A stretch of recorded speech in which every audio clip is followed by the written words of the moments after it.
Obviously, we've spent a pretty good amount of time around here talking about the assault on free speech on college campuses. As I've said before, I believe that this assault on free speech is one of the biggest problems we face today, as we are breeding a generation of young people who won't be equipped to use logic and reason in their own arguments when they graduate to the real world.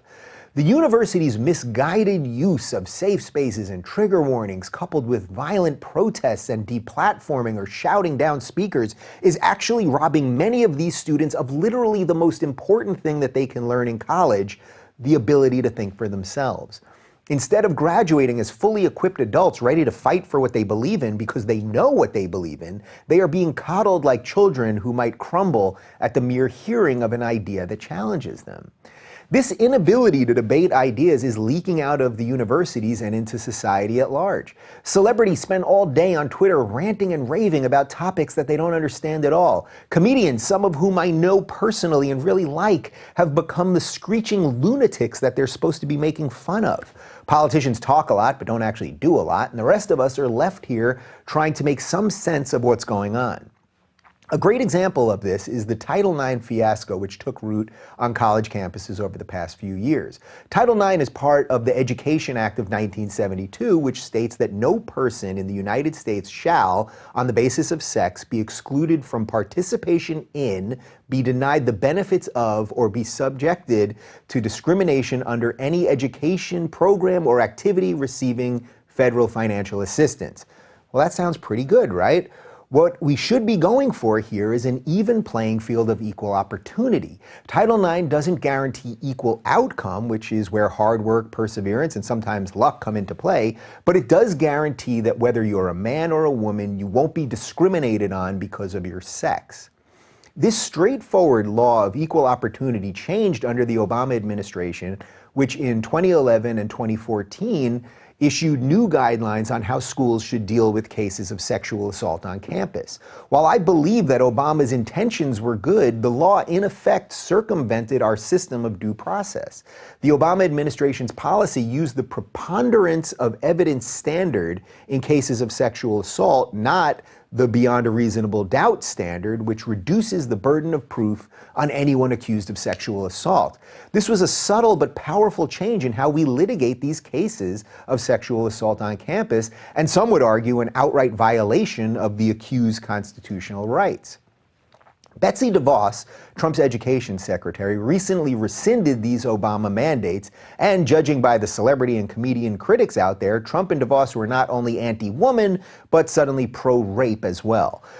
My friend and former guest Christina Hoff Sommers wrote an excellent piece in the Journal of Higher Education explaining why removing the Obama guidelines was actually a win for due process and the Constitution, an article I shared with some of the famous people I saw ranting about Trump's pro-rape policy. Of course, nobody responded. We'll link to Christina's article below so that you can read that for yourself. To unpack Title IX, I'll be talking to author and professor Laura Kipnis today as we discuss her own story of how Title IX has affected her both personally and professionally.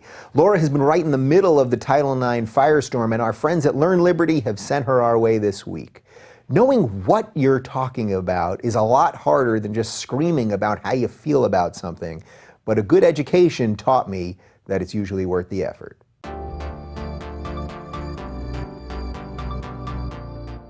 We're continuing our partnership with Learn Liberty this week, and joining me is author of Unwanted Advances, Sexual Paranoia Comes to Campus, as well as a professor in the Department of Radio, Television, and Film at Northwestern University. Laura Kipnis, welcome to the Rubin Report. Thank you. Hi. Hi. I have had roughly, if I had to add it all up, a gajillion requests to have you on. Oh, great. So I feel like we're going to clean up a lot of stuff here related Let's try. Yeah, related to Title IX. I did my little direct message, my preamble, sort of giving a vague explanation of Title IX. You sort of got in the mix on this thing when you wrote a piece in the Chronicles of Higher Education in 2015, which I want to get to that and your whole story related to all of that. But first I thought, could you just give me a basic explanation of what Title IX is and then how it changed during the Obama administration? Okay, I should start out and say that it was never my goal in life to become an expert on Title IX, but as you might have said in the intro, I was brought up on Title IX complaints, and at the time I had no idea what this was. You know, I thought it had something to do with women's sports. So the brief backstory is that in 2011, the Department of Education under Obama expanded Title IX, which had covered gender equity in higher education, meaning like equal funding for sports teams and that sort of thing.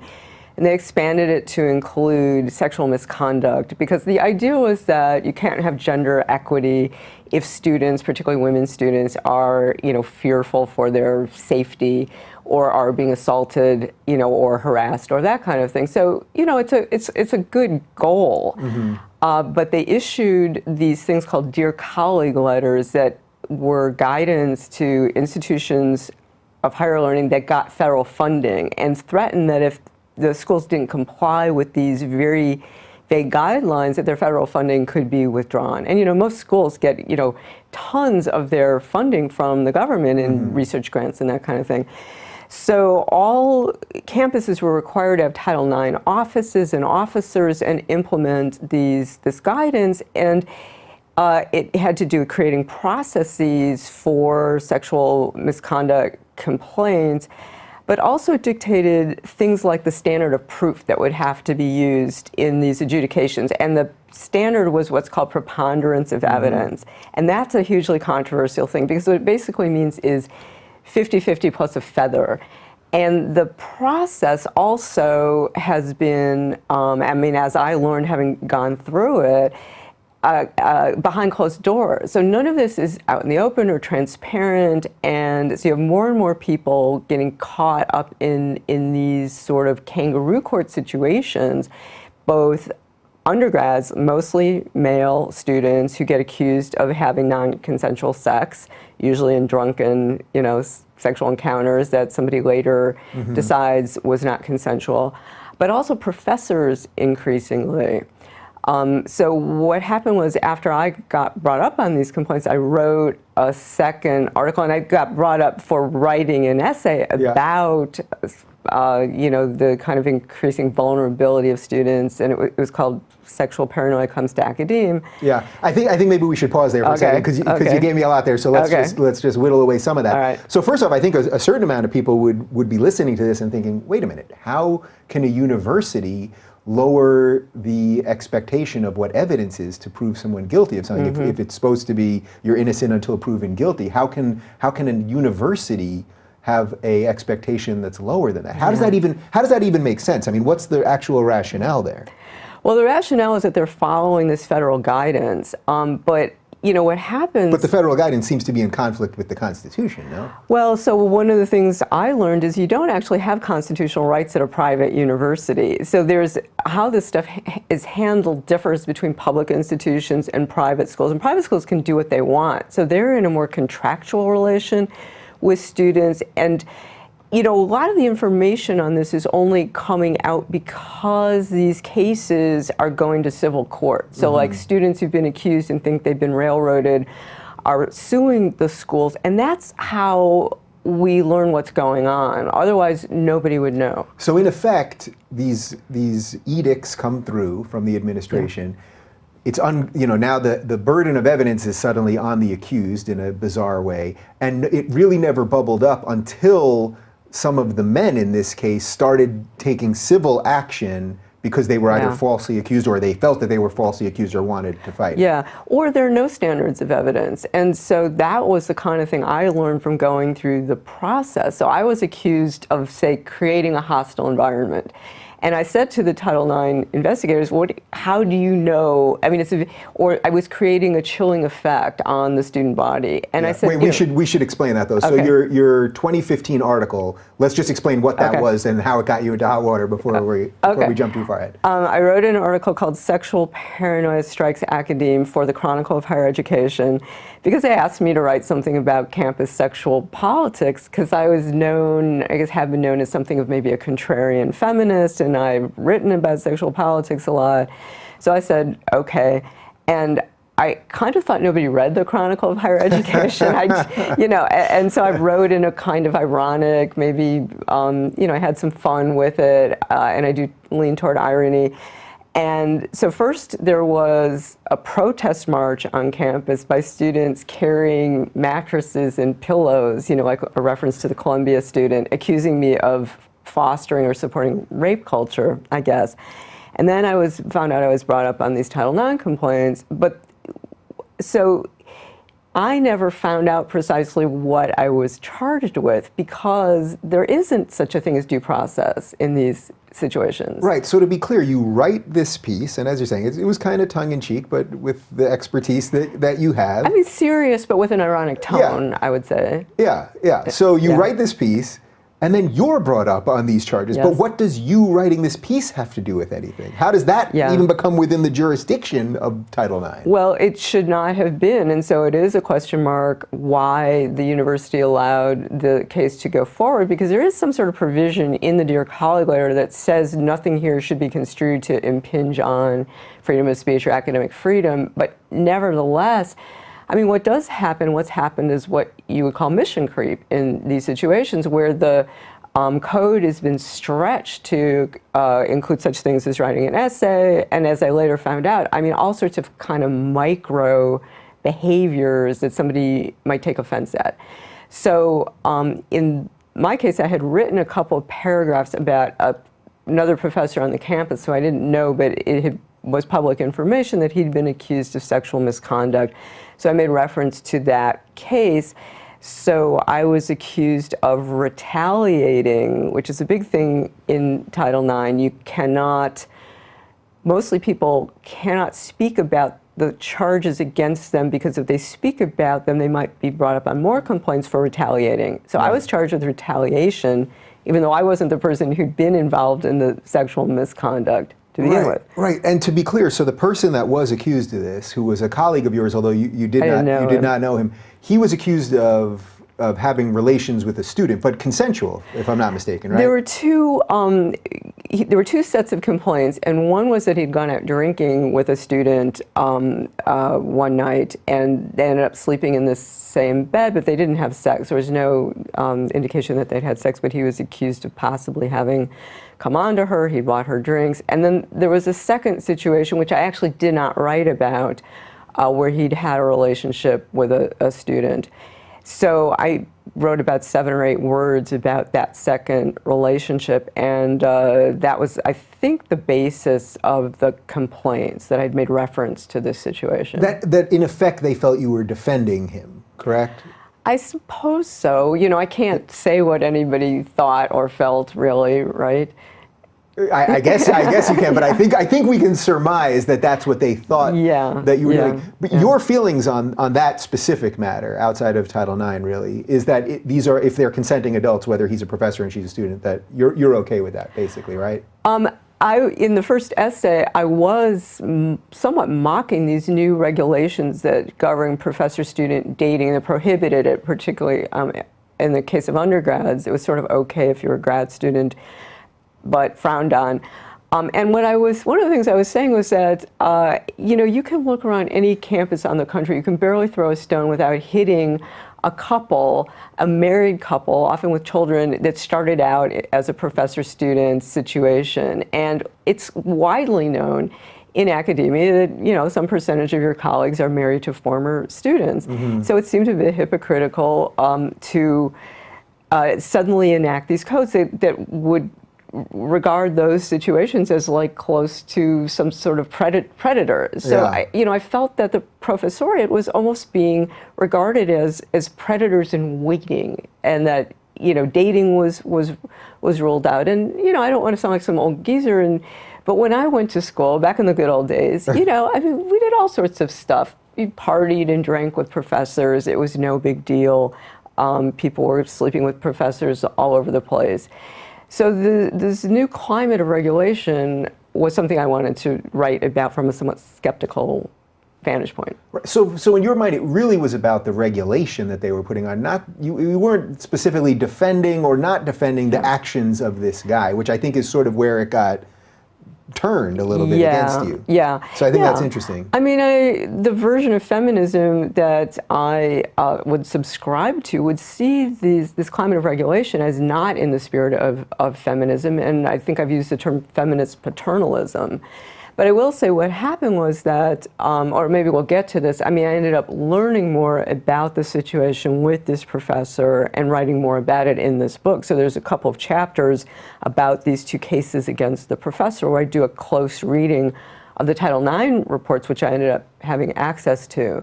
And so that was very informative. All right, so we will get to that for sure, because I think that'll sort of bring this all together. Okay. But okay, so now you're brought up on these charges.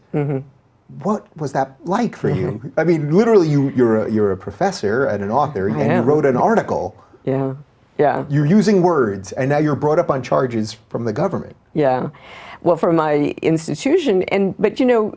Right, from your institution. Yeah, right. I mean, I was very much in the dark. You know, I knew nothing about Title IX, and they send you like a letter with all these links to various, informational websites, and every website has more links and more links, and it's like a rabbit hole of hyperlinks that you learn nothing from. Like, I did not learn how I could be charged with retaliation for writing about someone else's situation. So it's very mystifying. The procedures, and what I've learned in these cases, when you're accused of something, for the most part, you don't find out what you're accused of. You don't know what the evidence is. You often don't know who the accusers are. In my case, the university hired a team of outside investigators, lawyers from another city who flew in to conduct an investigation. They would not give me the charges in writing. I did finally learn who the accusers were. We had a Skype session prior to me meeting with them. But so some of the procedures are very baffling, like why won't they give you the complaints in writing? How could that possibly be legal? I mean, I get the sort of kangaroo court portion of this, and how this is all done outside of our legal system to me, it makes no sense whatsoever. Yeah. But when you're talking to these people, and then there's lawyers coming in from out of state and all this, what are they talking to you about if they are not telling you what you're charged with? They ask a lot of fishing expedition sort of questions, and as I later talked to more people who've been through these procedures, that's the MO, is the fishing expedition question. And then things that you say, particularly if you're a male professor charged with some kind of potential misconduct, anything you say can lead to another avenue of investigation. And so people enter these situations, they don't know what their rights are. So like when the investigators said to me that I could not record the session, you don't know where these edicts are coming from. You just know somebody who seems to be an authority is telling you what you can and can't do. As I say, you don't know what your rights are, and you don't know what the consequences will be if you don't go along with it. And when this is happening, is the entire administration just falling into line? I mean, is there anyone at the administration that was like, Laura, something seems wrong here, or you need a lawyer, or we should have someone defending you, or sitting with you, or counseling you, or anything? Yeah, no, you're not allowed. I think every school makes their own procedures up. In my case, you were not allowed to have a lawyer in the session with you. When I met with the investigators, I could not have a lawyer there. I did consult with a lawyer on the phone before this, but I didn't want to spend a lot of money on this. I was a bit of a cheapskate. But, I will say... But even if you had all the money in the world, it would still be absurd. But professors are spending tens of thousands of dollars when, accused of something like having improper eye contact. I mean, some of the charges are so out there, but I've talked to people who have, just spent vast amounts of money consulting with lawyers, because, of course, now there's a huge industry, legal industry in defending people who caught in these situations. It's a huge growth industry. Right. Okay. So how did your case get to volition? How did it wrap itself up? Well, it went on for 72 days. I met with these people who'd flown in, the investigators, for 3 hours or so. I was allowed to have a support person in the room with me, and I asked the guy who was the head of the faculty senate at the time to be my support person, which was not good because he later got brought up on Title IX complaints himself for speaking out at the faculty senate, because he thought that what had happened was a violation of academic freedom. And then through that, so he sits there with you then defends you in another forum, and then he gets brought up on charges. Did I get that fully correctly? That is right. But what you asked before about the administration, I mean, I didn't know who did know or who didn't know. I was told to keep this stuff confidential. So it was just very unclear to me what position I was in when I got this letter about the charges. Yeah, and then not only that, but then you have a colleague offering counsel. Yeah. And then so the chill effect around this thing, it's like, why would anyone put their butt on the line to defend you or defend free speech or defend a professor's ability to teach the way they want if they know that they're going to be the next one because the preponderance of evidence is so low that they're going to be the next one caught? See, in my situation, I did not feel like my job was at risk. I didn't have enough paranoia about the situation to think that my university would actually fire me for writing an essay. I thought that that would look very bad for them. So I felt somewhat, I didn't know what the outcome was going to be, but I didn't think it was going to be that I would lose my job. Whereas if I was a guy, a male professor, or a student for sure, but a male professor accused of something that veered more toward sexual misconduct, I would have been far more worried in this situation. Right. And I should just say that, like, male professors in teaching situations that involve more personal contact with students, like say a dance instructor or drama, people, or even music where you might touch a student, those people are hugely at risk. And I've heard about so many cases like that where something that once would have seemed innocuous is now being charged as sexual misconduct or creating a hostile environment for a student. Putting the legal part of this aside for a second, what do you think this is doing to the professors? So I get it if you're talking about a dance professor or an art teacher that may touch somebody as they lean over or whatever it is. But from those people all the way to just the regular professor that might fear that if there's a student that comes into their office and they say something the wrong way, or as you said, looks at them the wrong way, what do you think this is actually doing to academia in general right now?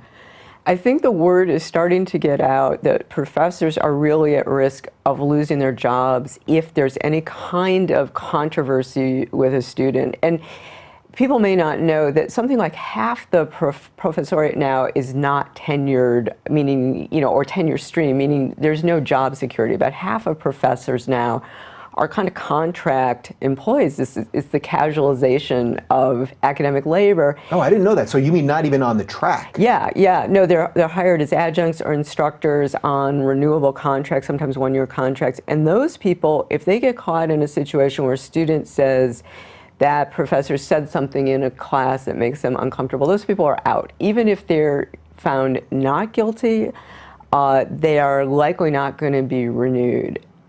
Or if there was a case just recently in the school of the Chicago Art Institute with a guy who was an art history professor whose some students accused him of like a textbook that he used they thought was racist.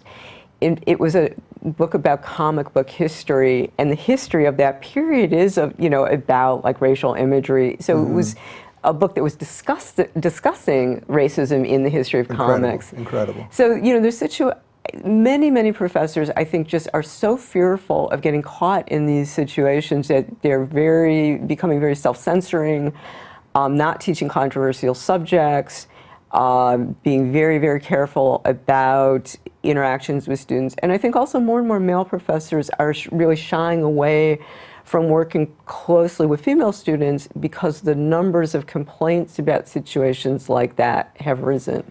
And I should just say, look, I have said, I believe any professor that harasses a student, that proposes some quid pro quo arrangement, like, a blowjob for a grade, I mean, those people should be fired.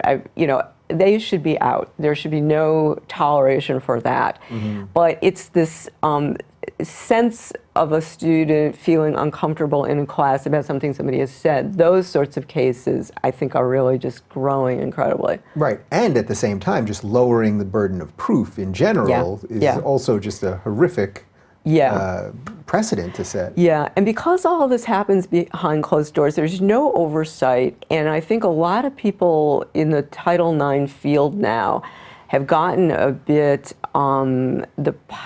inflated with a sense of power because there are no checks and balances, there's no oversight, and so they are enlarging their sense of what sexual misconduct is on a kind of capricious, ad hoc basis. So it's very much up to individual Title IX officers, or in the case of undergrads like student deans, to decide what comprises an offense. And so I don't think that there's more sexual misconduct going on. I think what's defined as sexual misconduct is just like exponentially increasing. Yeah, and that's what I want people to understand. If they take away anything from this, is that this system created a secondary legal system in effect. Yeah. I mean, that is simply not how the United States operates. It is, but I suppose at the moment, and people don't know this. Again, I feel like in my book I sort of was breaking news about the extent of this, because until it goes to civil cases, there's just no knowledge about what's going on. And it sounds like it would be almost impossible to get that knowledge out because of the ridiculous system where it seems like nobody's accountable and you're not allowed to talk to people. You don't know what you've been brought up on. How do you even get this information out? And not every professor is going to be as forward as you and okay with still saying what they think and coming on shows like this and talking about it and all that. Yeah, I think only 2 professors so far, other than myself, have gone public about cases against them because people are terrified of speaking out, and in fact are threatened that if they speak out they'll be charged with retaliation. And just in terms of Title IX generally, there's no aggregated set of data about these cases. I think we have no knowledge of how many cases there are, what the content of them is, except for the cases that have gone to civil court or settlements paid by insurers. There's some data about the cases by insurance companies. So that's fascinating. So you don't even know not only how many cases there are, but how many other people might be in your circumstance. So not people that have been accused of anything in terms of doing an action or having an inappropriate relation with a student or any of that.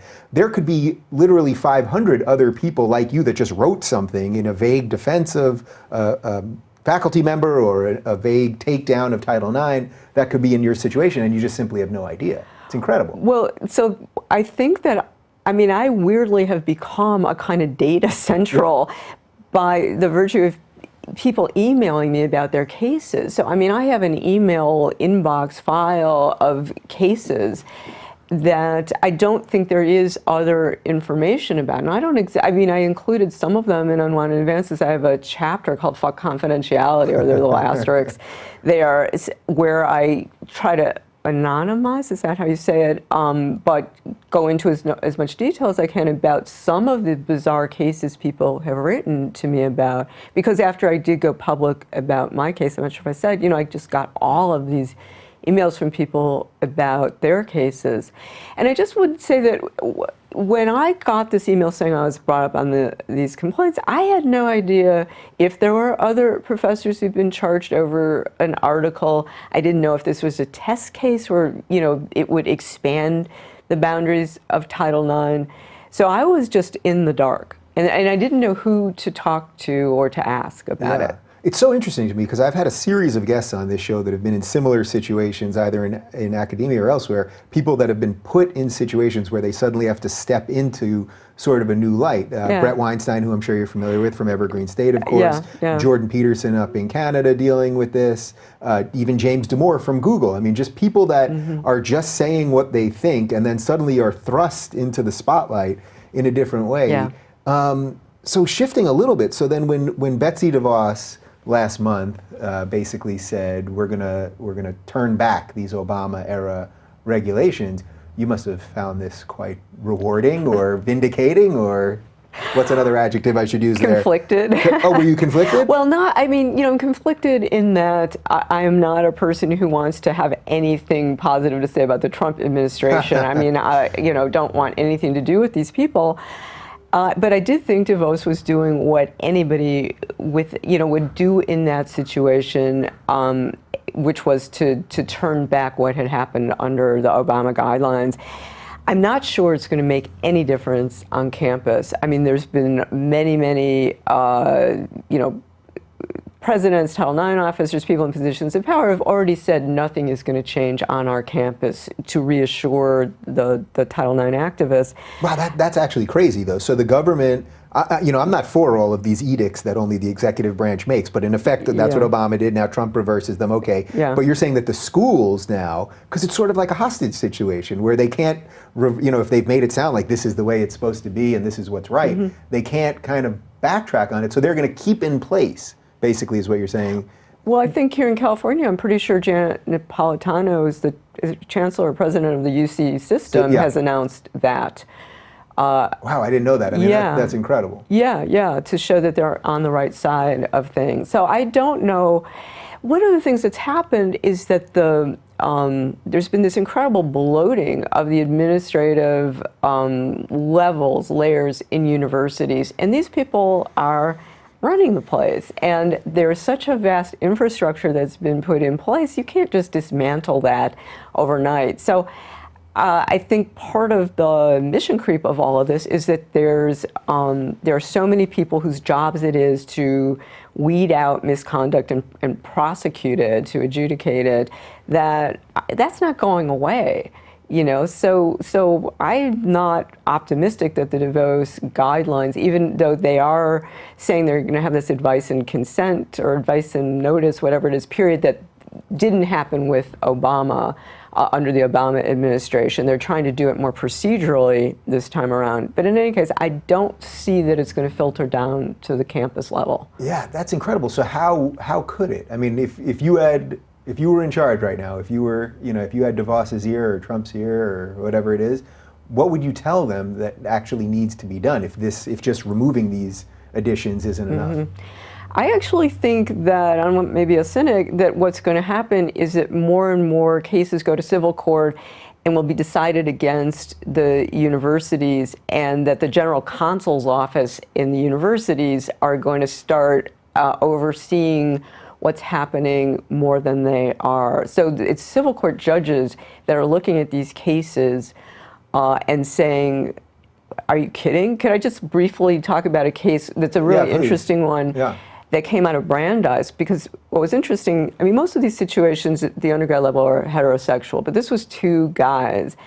And two guys who were in a relationship and then broke up. And sort of 6 months later, one of the guys said that the other guy had kissed him while he was sleeping, and that was non-consensual sex because he hadn't consented to be kissed while he was sleeping.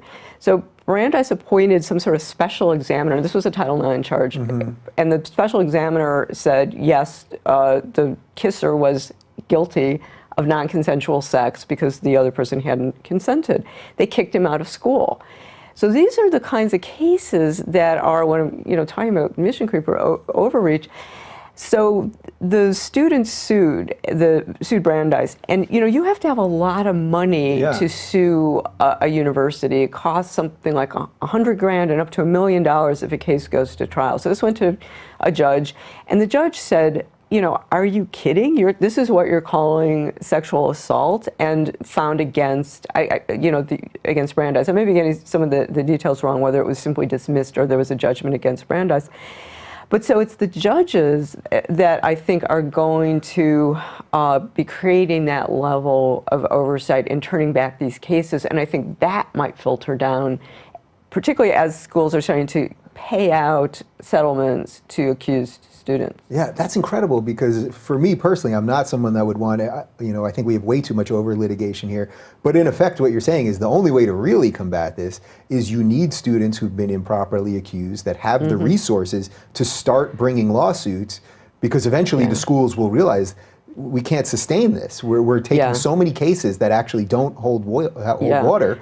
And we can't keep doing this. And professors as well. And I think there are a few, I've heard about some cases that professors who've been dismissed are suing universities too, but they haven't gotten as much attention. So I do think this is going to be played out in the courts for quite some time. So is there a piece of this that's sort of obvious that I'm missing here? How does this not get to criminal court? If there was a case where it really involved not just a kiss when someone's sleeping, but if there was a case that really involved rape or being drugged or any of that, how is that not automatically a criminal offense? How does that even stay within the jurisdiction of this? It just doesn't even make sense to me. Well, you know, one of the reasons that these guidelines and these processes move to campus is that at the legal level, you know, district attorneys weren't taking these cases to trial because in a lot of these situations, there isn't evidence.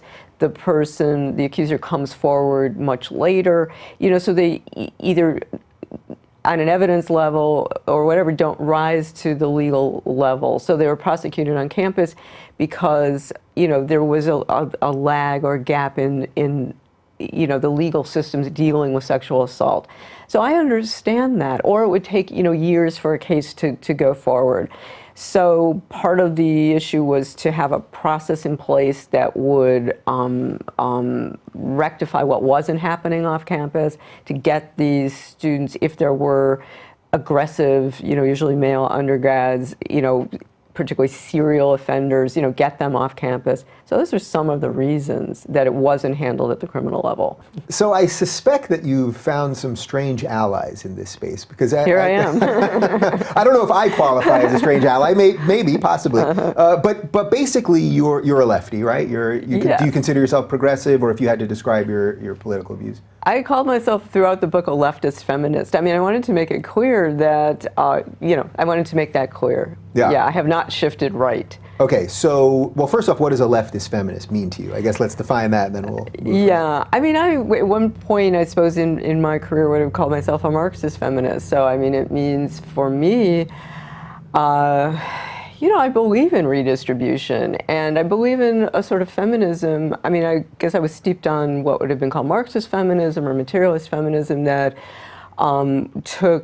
but that had a kind of emancipatory direction. I mean, and I'm also somebody very interested in psychoanalysis, so I use psychoanalysis a lot. So, I mean, it's a bit of a motley collection of influences. But by left, I mean that I think the economic level is something that I want to factor in, issues about class. I wrote a book about pornography a long time ago that I got interested in the subject because I'd written about Hustler magazine, and that my point was that the feminist anti-pornography movement had not taken class into consideration at all, and that Hustler was not just about gender, it was also about class and a sort of attack on elites. So I'm kind of trying to factor those levels into the sort of you know, thinking that I do. Yeah, so I'm curious, so as a leftist feminist then, potentially, or a formerly Marxist feminist. I haven't heard that one before, but all right, there we go. Do you find that your allies right now are coming from quarters that don't quite make sense to you? Yes, the situation, I mean, I should just say the situation on campus makes no sense in terms of what groups think of themselves as on the left. And I'm sort of dubious about whether a lot of the activism is what I would call left-wing, even though, you know, the right loves to hammer the left-leaning students. But I mean, the student activists are more and more acting like authoritarians, and you weirdly have the conservatives and libertarians acting like liberals and, you know, promoting free speech. And that sort of thing. So I mean, this is now you're telling me my life story, basically. Yeah. Well, it's become my life story too, and trying to myself make sense of this political moment. And yes, finding myself getting a lot of invites from places like, you know, various libertarian and conservative-leaning foundations that I do, you know, would not really have had much to say to previously. Yeah. How does that feel for you? You know, like when you're getting invited to these things that previously you either would have had major political disagreements. I mean, I'm guessing, especially if they're libertarian groups, they're never telling you what you can say or anything like that. And I suspect you probably wouldn't go to a place that would anyway. But that you have these new allies must be kind of weird for you. I mean, I know what this feeling is, so that's why I'm curious about it. It is. And I mean, so there's an area that we overlap, we're in agreement about, but, you know, I think it is more the economic issues. I mean, like I did an interview with Reason magazine with Nick Gillespie, who, you know, is a really smart, interesting guy, knows a lot of social theory, but I suppose if we started talking about more economic issues, I'm not somebody who wants to let the poor people starve. So where I think that's probably where I depart. Yes, we agree on free speech. We're probably less in agreement about regulation, that sort of thing. I don't know that they want to let the poor people starve, but they just don't want necessarily the government involved in that. But that's a whole other topic. But I just think it's interesting because as someone with those beliefs, which I fully respect, I think you're finding the allies that I've found lately. Is anyone on the left defending you? I mean, has there been any outreach of leftist professors or anything? I think there's some. The people that should be your intellectual allies, right? The people that agree with you on everything that you write about and talk about and teach about. Are they offering you any shelter? That's, I guess. Well, I get a lot of supportive email from people saying, I would be afraid to say what you're saying in public. So I know that there's like an underground layer of support. And I mean, I think that it's generational. Some of the sort of older generation of leftists, somebody like Todd Gitlin, who was, an SDS person, he teaches at Columbia, has written also about the free speech issues on campus. So there's certain people out there, but it's been a little, I'm not going to say lonely, but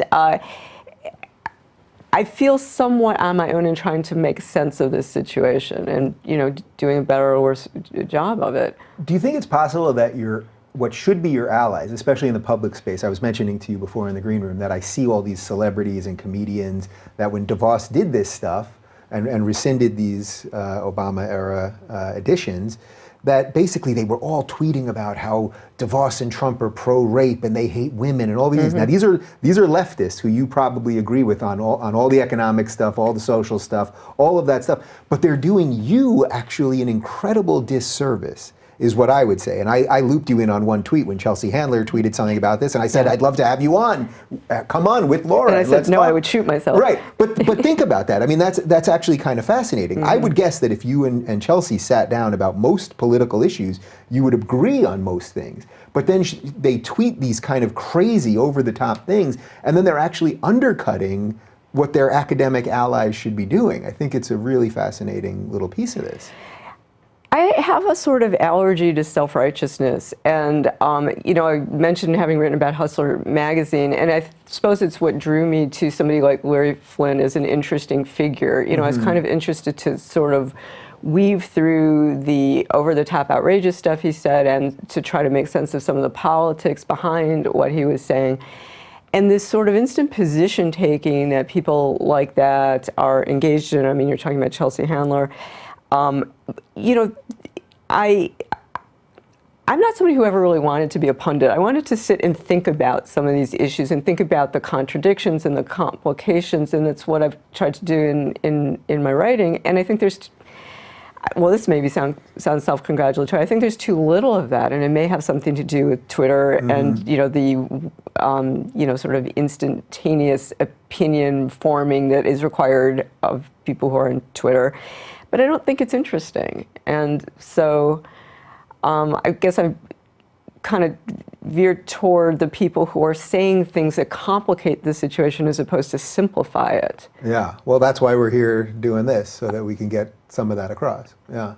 All right, let's talk a little bit about your book. Okay. What's the exact quote that you have on the front of the book? I have it here somewhere, but it's pretty perfect about feminism. If this feminism hijacked by melodrama, feminism hijacked by melodrama. If this is feminism hijacked by melodrama? That's it. Yeah. That's good that you know that. That was a very on the spot question, but you are correct. So what is happening to feminism? I see from my audience and just from so many people that I respect in the public space right now, just an abject rejection of modern feminism. These are not people who dislike women. These are people who want equality of opportunity. These are people who date and sometimes are women in the first place. So I don't think it's about hating women in any way, but that modern feminism has just been morphed into something sort of crazy. How's that for an opening for you? It's a broad question, so that wasn't a pun. That was good. It's a bit hard to answer that. Here's where my Freudian side kicks in. I mean, I feel that in the current situation, or in relation to these questions about sexual assault or what's going on campus in terms of sexual politics, I do feel that there's been too little self-scrutiny on the part of women who regard themselves as feminists, as opposed to the scrutiny of like male sexuality, male aggressivity. And it was one of the things, and this is probably one of the more controversial sections of the book, where I tried to write about how much drunken sex, binge drinking, conditioned sex there is on campus, and how much, women are reluctant to analyze their own participation in these situations or our own conflicts about sexuality. So, that's something where, again, I was kind of trying to complicate the situation as opposed to just say, men are predators, male sexuality is aggressive and bad, and women are these sort of violated innocents. So I feel like there's just too little, I'm maybe not saying this incredibly well, but, as I say, like too little introspection about our own sexual sort of participation. Right. So even though to write about that or talk about that, I know that there's going to be a certain amount of people who will say, well, you're victim blaming. Yeah. That they're already going to put the onus on you, even though you're just, you're really talking about personal accountability. To some degree, yeah. I mean, if somebody's using force against you, that's not a situation where one needs to talk about personal accountability. Sure. But in terms of drinking and the kind of complicities that arise in those situations, and the ways that I think, I'm a teacher, and I think universities should be in the business of educating students and helping them figure out how to be more autonomous, how to be more self-examining, as opposed to this layer of regulation that, has taken the place of education. So that's what I'd like to see more of, and I think self-examination, honest discussions about what happens in these sexual situations and alcohol-fueled situations. So, I'm kind of pragmatic about it. Yeah, I mean, speaking of pragmatic, how much do you think just social media in general has affected this whole conversation? Because I would imagine that a lot of times some of these cases are brought up because the next day when they wake up hungover and everything, they suddenly realize there's 5 pictures of them doing crazy things. You know what I mean? Drinking and a funnel in their mouth and taking bong hits or whatever they're doing. And I think back to my college days, I mean, I did pretty much everything you could think of. The idea that now everyone's walking around with cameras doing all these things, it's almost like they're creating like a hostage situation, but they're the guards and the hostages at the same time. Yeah, I think that's really true. And it's something, I spent about a year trying to have conversations with my own students about this issue of sexual assault and what was really happening.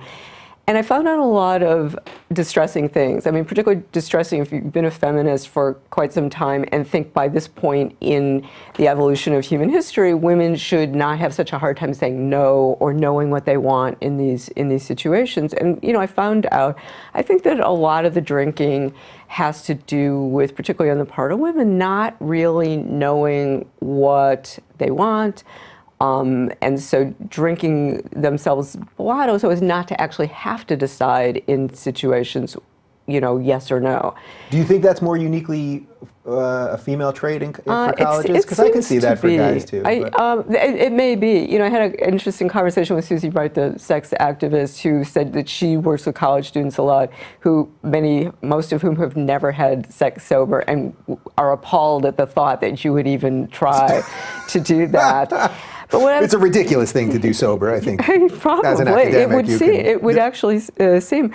But what I was going to say about the social media part, so I in talking with students, and I had a conversation with one of my classes once where I repeat this in the book, where somebody said something like they were moralizing about a movie that I'd shown and about the sexual choices one of the characters had made, and their moralizing, just seemed, I wanted to sort of puncture it a bit. So I said something like, when I was in school, we all thought about, we talked about liberation and, sex is pleasurable. You guys seem to think about sex as just simply a harm and a potentially destructive thing, and I feel kind of sorry for you.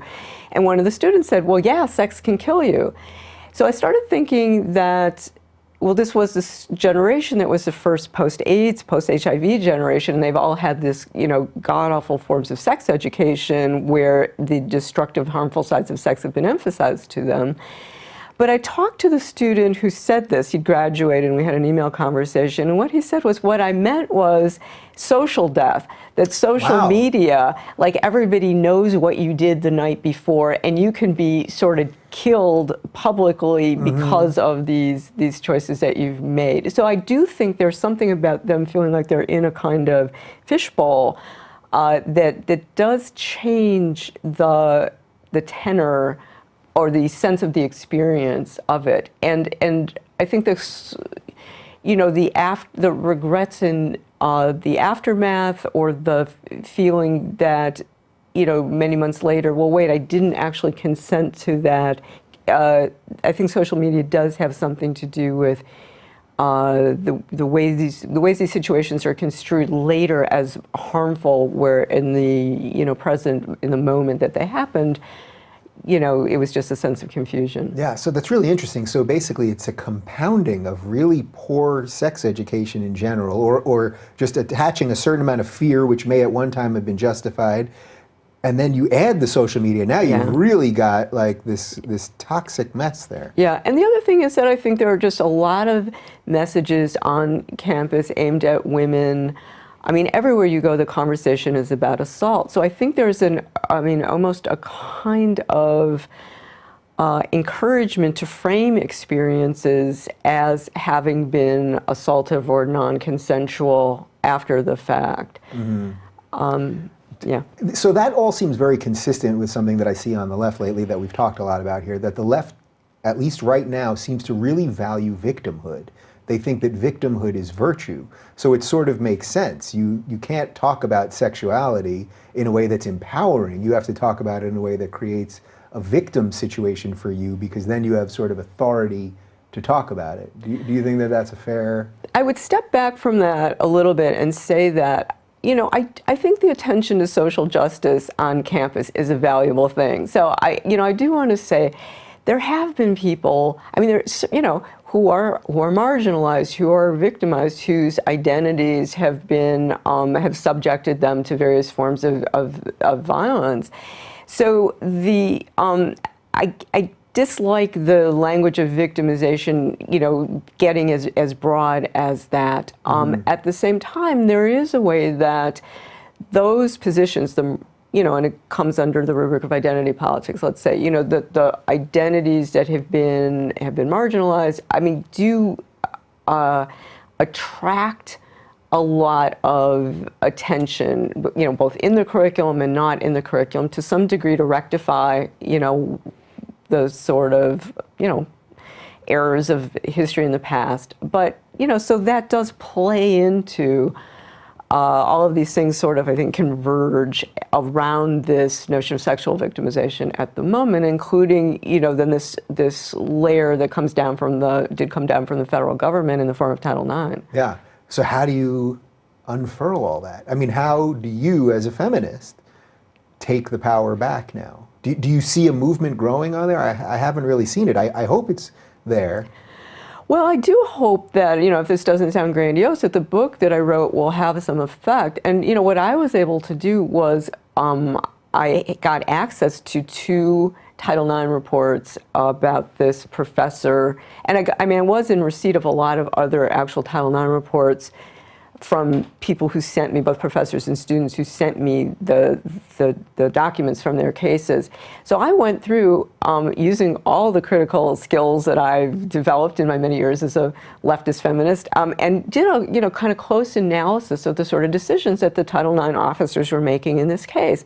And I talked about how capricious the judgments were, how gender biased, how steeped in stereotypes about male and female sexuality they were. So, that's something that there hasn't been an opportunity to do, to look at how these judgments are being made and to contest them. Because as I've said, all of this has happened in behind closed doors. There's been no oversight, no daylight, no transparency. So I think more transparency on this process, and I also think transparency or discussion about sex on campus, and particularly heterosexual relations generally, that needs to happen. Yeah. But basically you're saying if you were a young professor these days, you probably wouldn't want to teach in the California system, Oh, no. knowing that they're going to keep a lot of this stuff in place. Yeah. You'd rather go somewhere else where you're not going to have to just deal with it, pretty in effect. You know, I don't think people have all the opportunities in the world. It's not like you can vote with your feet, you know, when you're in a bad job market, which, you know, academia now is quite a bad job market. I don't think it's something people generally do. I tend to do, like when you're offered a job somewhere, to look at the Title IX policies. You know, I'm not sure that's happening. Yeah. Let's talk about some of your other academic interests. What's exciting you these days? We can move on from Title IX for a moment. Yeah, I think I'm still kind of figuring out this, you know, having gotten caught up in this situation. And, you know, here we are talking about policy issues. I'm not somebody who ever saw myself as a policy person. I mean, I'm very interested in writing and issues of style. And I've said that one of the things that happened to me in writing this first Chronicle essay was I have a lot of envy of writers like somebody like Philip Roth, who feels a lot of freedom on the page. And I wrote a book a number of years ago called Against Love, a Polemic, which is a sort of attack on monogamy and talking about the elephant in the room in long-term coupledom, which is the fact that sexual desire often doesn't persist as long as, you know, a long-term 30-year marriage does. So, and that was a book where I found myself feeling a lot of freedom on the page to like figure out all the metaphors about monogamy and, you know, as like a premature grave. And so, in fact, what interests me is that, like, figuring out a level of freedom stylistically in the stuff that I write about. So policy discussions does not really lend itself to that. You're quite good at it. You may not love it, but I mean, you know what you're talking about. This obviously, at least in this case, it's very personal to you, so you know the ins and outs. I mean, you know, this has been an interesting experience for me because I did feel like I was sort of called on to kind of step up and say things publicly that might be controversial and risk whatever sort of repercussions might come. But it did make me interested in issues about democracy, you know, and the American tradition, and I've tried to learn more about stuff like due process and why it's important. So something about the voice of American writing, you know, from people like Melville or Twain and Huckleberry Finn, and the sort of freedom on the page that American writers have felt that I feel like I have borrowed from in my own work. There's some way that I think that my thinking about being a writer has changed somewhat by finding myself in this situation of being accused of things and having to take a public position about freedoms and rights. Yeah. That was a bit of a convoluted answer. No, but I get it. I mean, it's interesting because as a professor, you should have the ability and the freedom to not only teach what you want in your class, but also to be writing about the things that you want. So really, you're just asking for the things that in some way you probably have already. Yeah, I went to art school and started out as a visual artist and then a video artist, so I'm not a traditional academic. And I just the other night had the chance to speak at my alma mater, San Francisco Art Institute, and realized how much being part of or being schooled in a kind of avant-garde tradition that did have to do with pushing back against social proprieties and aesthetic norms, like how much that's influenced my work. So even in writing about this wonky thing, Title IX, I find myself kind of wanting to take those liberties that are both part of this artistic tradition, but also like this American, the freedom, you know, somebody like Walt Whitman, I mean, who's the most known for expressing a kind of sense of America as a sense of personal possibility and liberty in terms of writing and voice. You know, so to incorporate all of those, that history and that tradition, you know, in my work. So I know that sounds weird and highfalutin, No. but it's what's been on my mind after having gone through this whole thing. Yeah, so I've only got one more for you that I think will be a nice segue Okay. off that, which is what would you say to the other professors, students, administrators, all of the people that see some of the nonsense that you've had to deal with that are just afraid to talk? I get so many emails from people. I'm afraid to post your Facebook clips. I'm afraid to say this. My brother won't talk to me anymore. All of that stuff. As someone that now is on the other side, as so many of my guests have been, they've staked out some position and they were afraid, probably lost some friends, didn't get support in ways that they wanted, but then made it to the other side. As someone that has done that, or at least is in the process of that, what's the best thing that you could say to those people? I think there's two levels of fear. There's the fear of social, disapproval that happens on Twitter or social media, and that I would just don't even think about that. But there are real material fears, like the fear of losing your job and your health insurance and, possibly your house when you can't meet your mortgage payment. So I think what I tried to do in my own situation was to separate out the real fears from those other fears, the fear of people disapproving of what I would say. So I did try to think very seriously about, was I likely to lose my job if I wrote about the Title IX process? And I decided that no, it wasn't a realistic fear. I did not think my university would fire me, and that turned out to be true. And, could I live with being disapproved of on Twitter? Well, yes. So I think that it's about it's about avoiding paranoia and, and being realistic and taking realistic risks. So I do think that's what I did. I tried to kind of separate out what was an acceptable level of risk and what wouldn't be an acceptable level of risk. If I didn't have tenure and would be likely to lose my job, maybe that would be not an acceptable level of risk. Yeah. Well, I have to say, I've thoroughly enjoyed this. I mean, this is what it's all about to me. People that are having an honest conversation that sometimes get thrust into a conversation without having wanted it in the first place, but then use it for something else. So I wish you luck on this adventure. Thanks. We should do this again, and we'll do it in maybe a year or so, or who knows what'll happen in the next year. But we should do it again and just sort of get an update on this and see if some of this stuff actually, if some of the brush has been cleared and maybe people are thinking about this a little more. I would love to. Sensibly. All right, and you guys can find out more about Laura and her work and her books and all of that good stuff at laurakipnis.com.